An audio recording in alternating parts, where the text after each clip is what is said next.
최인식 변호사님, 우리 기정 장관님, 우석 변호사님, 신재돈 위원장님, 저희가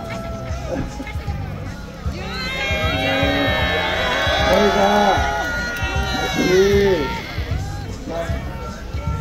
애국시민 여러분께서 이 서울구치소 앞 주차장 마당에서 계속 대통령을 연호하면서 애국시민 모습을 보면서 너무 부럽고 또 감격스럽습니다.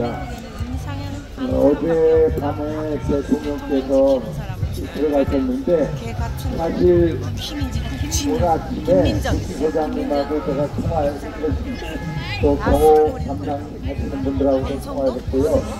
편안하게 여쭤보니까 괜찮으시다고 전달이 왔고, 저도 현재 면회가 안 되는 상황입니다. 오늘 변호인들 접견하셨고요. 5시에 중앙지법에서 체포적부 심사가 열립니다. 그래서 중앙지법의 소지섭 판사가 체포적부심 판결을 하는데 일단 거기도 안 나오시는 입장을 가지고 있고요. 사실 저는 의원분들 한 40여 명하고 과천 공수처를 항의 방문했습니다. 항의 방문해서 의원들 한 40여 명과 함께 공수처 말 쿠데타 결국 공수처가 대한민국의 사법 체계를 흔들고 있고 법치주의를 무너뜨리고 있다. 이렇게 좌파 사법 카르텔이 주도하고 있는 것을 저희가 애국시민 여러분들과 함께 생생히 느끼면서 오동훈 공수처장 빨리 사퇴하는 게 답이다. 공수처는 해체하는 게 답이다. 그래서 저희의 입장을 전달하고 왔습니다. 사실 우리 애국시민 여러분들께서 잘 아시다시피 이 대통령에 대한 체포영장의 이 청구, 발부, 집행 모두가 처음부터 끝까지 불법의 연속입니다. 한마디로 공수처가 행하는 모든 게 무법지대임을 보여줬던 것입니다. 이 내란죄에 대한 수사권, 기소권 공수처가 가지고 있지 않습니다. 애국시민 여러분 잘 아시죠?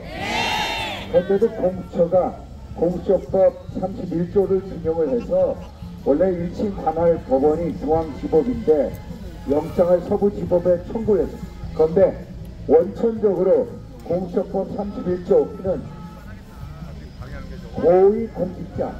고위공직자, 국무총리, 또 대법원장, 판사들, 검찰총장, 검사들, 정무관 이상의 경찰직 공무원들에 대한 기소를 할 때에 준용하는 규정입니다. 그래서 대통령에 대한 기소권이 없는 공수처에서 이 규정을 준용할 수 없다는 것입니다. 여러분들이 반드시 알아야 될 대목은 공수처에서 공수처법 31조를 가지고 자기네들이 이 관할권을 주장하는데 영장 청구한 것 자체가 불법이고 원천 무효다라는 것을 말씀드립니다. 어저께도 허영 교수라고 있습니다. 대한민국의 헌법학의 최고 권위자십 허영 교수님, 또 국민대 이호선 교수님, 중앙대 이인호 교수님, 장영수 교수님, 많은 헌법학자들이 어제 한 것도 불법 체포다. 내란죄에 대한 수사권이 없는 공수처가 영장을 청구한 것 자체가 불법이고 원천 무효다. 그래서 제가 공수처가 꼼수처가 돼서 공수처발 쿠데타를 자행하고 있는 격이다 라는 말씀을 드린 겁니다. 사실 대통령에 대한 모든 사건에 대해서는 공수처법 26조에 나와 있습니다. 기소를 할 수 없는 사건은 서울중앙지검에 옮겨야 됩니다. 서울중앙지검으로 빨리 이첩을 시켜야 됩니다. 그래서 오늘도 공수처를 찾아가서 빨리 중앙지검으로 이첩을 시켜라 라고 얘기를 강력 항의를 하고 온 것입니다. 그래서 사실 영장이 원천 무효고요. 1월 3일날 1차 영장을 집행할 때 제가 공수처하고 경호처 관계자들하고 계속 협의를 했습니다. 제가 말씀드린 이 사안을 공수처 고위 관계자한테 다 말씀드렸고요. 그 당시에 1차 체포영장을 보니까 이모 부장판사가 영장을 발부했는데 거기에 보면은 형사소송법 110조, 111조 적용하는 것을 예외로 하라라는 구절이 적혀 있습니다. 이것은 정말로 말이 안 되는 초법적인 비상천외한 영장을 발부한 것입니다. 형사소송법 110조, 111조는 뭐냐면은 군사상, 공무상 비밀 장소에 들어갈 때는 반드시 기관장과 책임자의 승낙을 얻어야 되는 겁니다. 안 그렇습니까? 그런데 이 적용을 폐지해라, 적용을 무시하라는 영장을 가져온 겁니다. 그래서 1월 3일날 저하고 경호처 관계자들하고 공처를 하고 협의를 하면서 이것은 원천무효고 여기는 못 들어온다 해서 5시간 반 만에 나갔던 것입니다. 이런 영장에 대해서 많은 언론인이나 또 학자들이 이것은 기상천외한 초법적인 영장이다. 한마디로 판사는 헌법에 대해서 해석을 하는 것이 어떤 법을 대표할 수 있는, 법을 만들고 폐지할 수 있는 권한이 없다라고 해서 많은 비판을 받았습니다. 그런데 어제 아침 5시에 관저 앞에서 영장을 다시 제시를 했습니다. 제가 그래서 변호인들하고 영장을 보니까 신모 판사가 영장을 발부했는데 1차 영장에 나와 있던 형사소송법 110조, 111조 적용을 폐지하라는 규정 자체가 없어져 버린 겁니다. 이것은 뭐냐? 본인들 스스로 이 영장의 문제점을 잘 알고 있다는 겁니다. 아시겠죠, 여러분? 그래서 그런데 하나 또 재밌는 사건이 있었습니다. 55 경비단이라고 국방부 산하, 수방사 산하의 경호 지원 병력이 있습니다. 그런데 55 경비단장을 부른 겁니다. 그래서 공수처, 국가수사본부 이 경비단장 해가지고 소위 말해서 경비단의 관인을 오히려 가져오라 해가지고 셀프로 찍었다는 거 아시죠, 여러분? 그래서 제가 이 보도를 보고도 야, 이런 어떤 황당한 일이 있냐. 소위 말해서 관저 출입을 할 때 55 경비단의 셀프 승인 이 날인을 찍고 들어가겠다고 하는데 아무리 이런 날인을 한 문서가 있다고 하더라도 무조건적으로 경호 책임자, 어저께 같은 경우에는 김성훈 경호차장의 승낙을 받아야 되는 것입니다. 아시죠, 여러분? 그런데 결국 위법한 현장을 어제 다시 본 게 만약에 이런 셀프 승인 관인을 날인했다면은 한마디로 공무서 우조입니다. 아시겠죠? 그리고 직권남용 권리행사 방해죄 들어가는 겁니다. 아시겠죠? 그런데 제가 영장을 보니까 영장에 결국 1차 체포영장에 들어갔던 형사소송법 110조 111조 적용을 예로 한다는 규정 자체가 없어졌습니다. 그러면은 형사소송법 110조 111조 적용을 받아야죠. 그러면은 어떻게 됩니까? 군사관 비밀장소에 들어갈 때는 반드시 경호 책임자의 승낙을 받아야죠. 맞죠? 그래서 어저께 경호처 차장 김성훈 차장이 어떻게 봤어? 글로 다 적었습니다. 트위터에서 어제 변호인이 낭독을 했습니다. 여기는 군사시설 보호지역 가급이기 때문에 여기 공수처 관계자가 들어온 것을 수색하는 것을 허락하지 않는다라고 명백하게 얘기를 한 겁니다. 그런데도 어떻게 했습니까? 그냥 불법적인 영장 집행을 하러 몰고 들어온 겁니다. 그래서 결국 뭐냐, 이것도 법적으로 따지면은 특수주거 침입죄다 이 말씀을 드린 겁니다.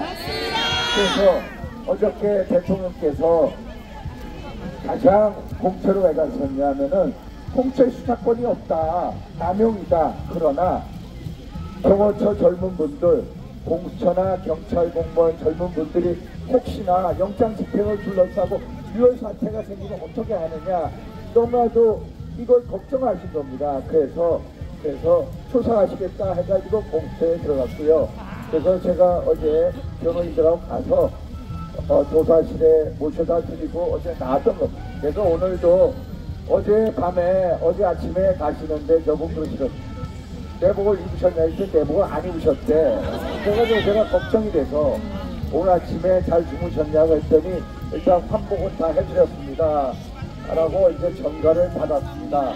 그래서 지금은 저도 이제 입장이 안 되는 상황이고요. 공처를 갔다가 또 여기 또 구치소 광장에서 정말로 애쓰시는 애국 시민분들께 한번 인사드리고 대통령의 근황을 알려드려야 되겠다 해서 제가 제발로 찾아왔는데, 오늘 보니까 김행 장관님 우리 보석 이 형님은요 대통령하고 서울법대 동기입니다. 보석변호사 용인입니다. 용인. 우리 정치권에서 대통령 후배 검찰 출신 여기 과천이양 여기 지역구입니다. 또 우리 신대동 검사 어디 갔어? 신대동 검사님 또 대통령하고 같이 일했던 신대동 우리 밑돌고 갑치부당 위원장 이렇게 왔는데 하여튼 저희가 정말로 송구스럽습니다. 정말로 죄송스럽고요. 정말로 얼마나 못났냐면 제가 8년 전에도 여기 자주 와서 박 대통령 참 애쓰시는 분들 뵙고 했습니다만 저희가 너무나도 못나서 8년 전 박 대통령 탄핵을 못 막았고 또 요번에 윤석열 대통령을 탄핵을 못 막았습니다. 결국 우리 모두의 책임이고요. 저희들이 정말 죄송스럽다는 말씀 드리고요. 결국 이 탄핵을 우리가 반대하는 이유는 대통령 개인 탄핵이 아니라 대한민국 체제 탄핵이고 대한민국 미래 탄핵이고 그리고 대한민국 우리 아들, 딸, 후손들의 탄핵이기 때문이다. 그래서 우리가 탄핵을 반대하고 대통령을 지키려고 노력하는 거 아시죠, 여러분? 그래서 대통령께서 제가 매번 관저 앞에서 나가서 인사드리고 제가 밤에 12시부터 새벽 1시까지 다 돌아다녀요. 그리고 이제 말씀도 드립니다. 그러면 너무너무 고마워하시고 그래서 이 뜻을 꼭 한번 전해줘라 저한테 말씀하신 게 참 애국 시민분들께 감사한 마음 정말로 그지없다. 말로 표현할 수 없을 정도로 너무너무 고맙다. 또 당신 때문에 이런 식으로 많은 분들이 이렇게 차가운 거리에서 또 매서운 추위에서 이렇게 고생하시는 것에 대해서 송구스럽고 하나 좌파 사법 카르텔이 주도하는 것에 대해서 보셨습니다만은 제가 요번에 참 제가 수도권 의원입니다만 제가 광장에 도저히 제도권 국회 내에서는 안 되겠다. 정말로 자유민주 체제가 붕괴되고 있는 것을 국회에서 정말로 느끼고 있습니다. 그런데 국회의원들이 오히려 잘 못 느끼는 것 같아서 제가 광장에 이제 나가야 되겠다. 윤상현이 8년 전에 제가 박 대통령 탄핵 반대를 외치며 광장에 나갔던 것처럼 다시 저 윤상현이 앞장서서 광야에 나가서 우리 대한민국 체제 수호를 위해서 힘써야 되겠다. 이런 입장으로 열심히 가는 겁니다. 지금 참 보시겠습니다만은 대한민국 체제 위기입니다. 6.25 이후에 최대 정말로 국가적인 자유민주주의 체제 탄핵의 위기에 처해 있다. 저희들한테는 요번에 공처발 이 좌파 사법 카르텔이 준다는 걸 보셨죠, 여러분? 좌파 사법 카르텔과 맞서서 자유민주주의 체제를 지켜야 한다. 맞습니까, 여러분? 또 하나는 부패 부정 선관위 카르텔 여기하고 맞서 싸워서 이겨야 된다. 맞습니까, 여러분? 또 하나는 전북 주사파 카르텔과 맞서 싸워야 이깁니다. 맞습니까, 여러분? 그래서 3대 검은 카르텔과 맞서 싸워 이겨야 합니다. 맞습니까, 여러분?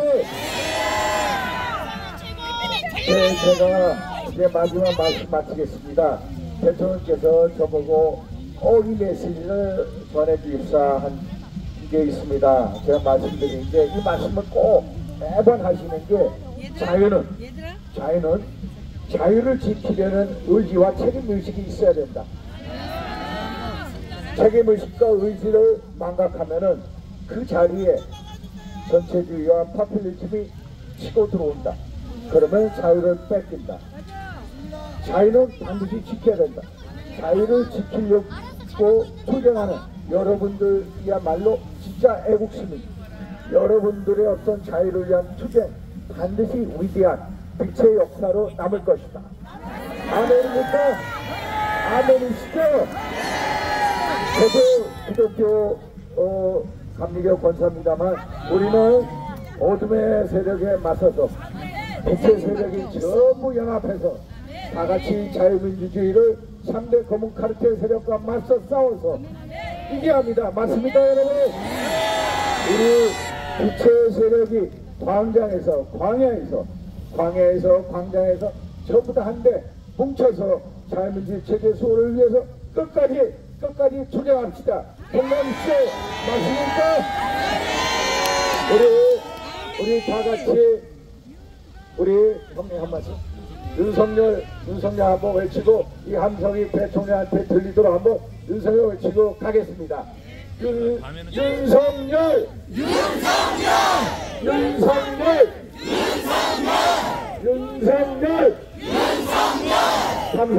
감사합니다.